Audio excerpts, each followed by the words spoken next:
Hello hello hello, welcome back in engineering chemistry playlist. और इस playlist में आज से हम स्टार्ट करने वाले हैं फ्यूल।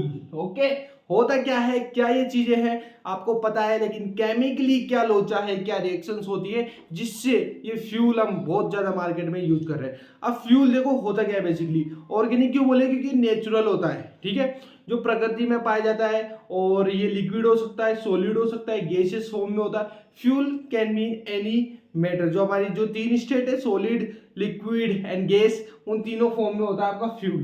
फ्यूल बेसिकली ऐसी चीज है जो कंबसन में काम आती है। कंबसन क्या होती है? कंबसन एक ऐसी प्रोसेस है जिसमें आप किसी सब्सटेंस को बर्न करते हो, जलाते हो। That process is combustion. Okay, so fuel को इस तरह से डिफाइन किया जाता है कि कंबसन सब्सटेंस होता है जिसके पास कार्बन होता है। क्या होता है? कार्बन। कार्बन का होता है अर्थ में, नीचे होता है अर्थ में। देखो बहुत सालों से पता है क्या होता है एक्चुअली, जैसे कोई वेजिटेबल मटेरियल्स हो गए, आपका अपशिष्ट पदार्थ हो गए, वो जमीन के नीचे दब गए, ठीक है। अब वो मिलियंस ऑफ ईयर्स तक जमीन के नीचे रहे, तो पहले तो वो एक लिक्विड स्टेट में आते हैं और समहाउ कुछ आपके क्या होते हैं, हार्ड फॉर्म में आ जाते हैं, सॉलिड फॉर्म में, और वो बनते हैं आपके कोयला। कोयला पिक्चर देखिए तो वो कोयला बन के निकलता है, ठीक है।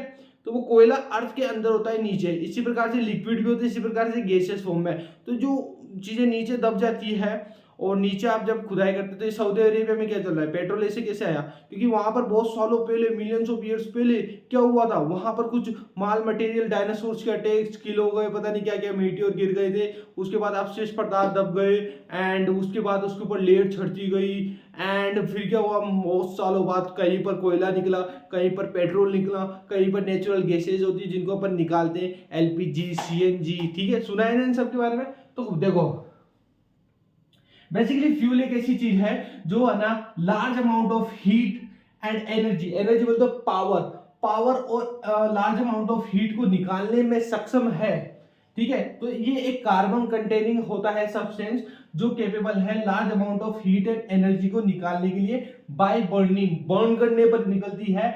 और इसको अपन डोमेस्टिक यूज करते हैं एंड इंडस्ट्रियल यूज करते हैं, ठीक है। इंडस्ट्री में बहुत ज्यादा यूज करता है, घरों में भी लोग यूज करते हैं अपने अपने पर्पस के लिए। कोई घर में चूल्हा बालता है, कोई क्या करता है, कोई क्या करता है। ओके, नाउ एग्जांपल इसके देखिए तो वुड, लकड़ी हो गई, ठीक है। लकड़ी अपन ने होती है गीली लकड़ी, सूखी लकड़ी, और उनसे काफी घरों में चूल्हे जलाए जाते हैं। We all know about this.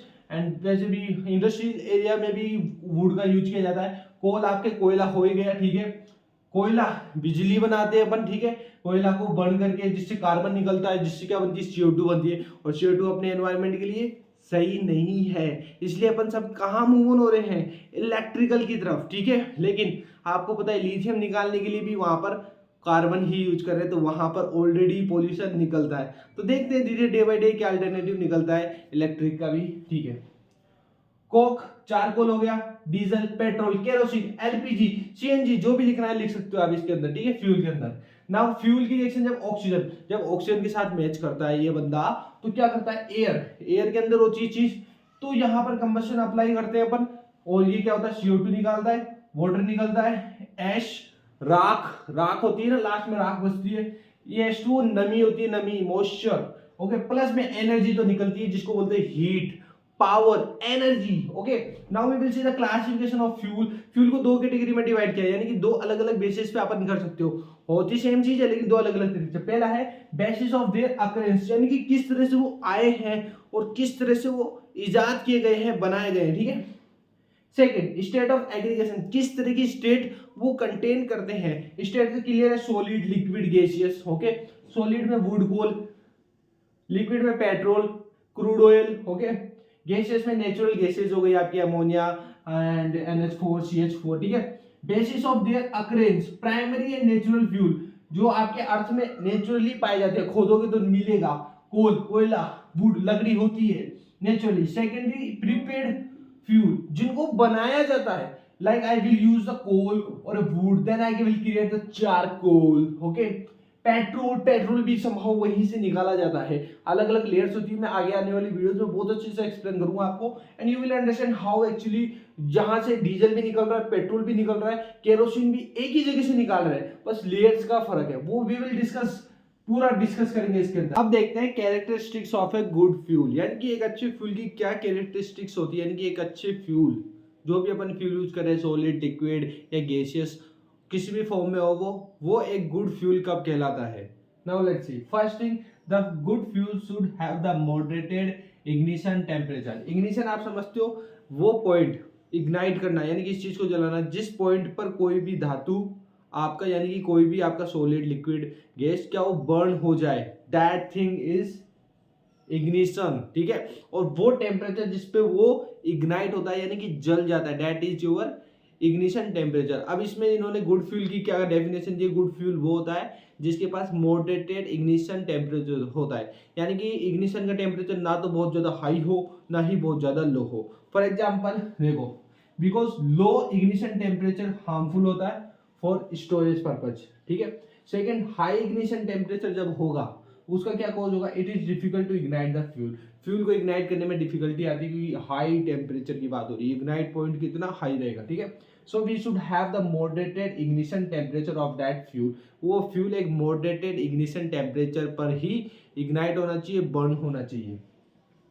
It should burn in air, जिसमें ऑक्सीजन के साथ रिएक्शन होगी, with more efficiency with producing smoke. को कार्बन निकलता है आपका, CO2 निकलती है, वो स्मोक की बात की जा रही है। Third, A good fuel should have high calorific value. Okay, calorific value it means जो आप किसी भी चीज को इग्नाइट करते हो, किसी भी फ्यूल को बर्न करते हो, तो उसमें जो एनर्जी निकलती है, वो एनर्जी, टोटल एनर्जी, वो आपकी होती है कैलोरीफिक वैल्यू। ओके, हर फ्यूल की होती है और लोग निकालते भी हैं इसको, एंड अपन बाइक्स बनाते हैं, कार बनाते हैं, वॉट एवर वी डू, तो in that case we measure that thing, calorific value of particular fuel.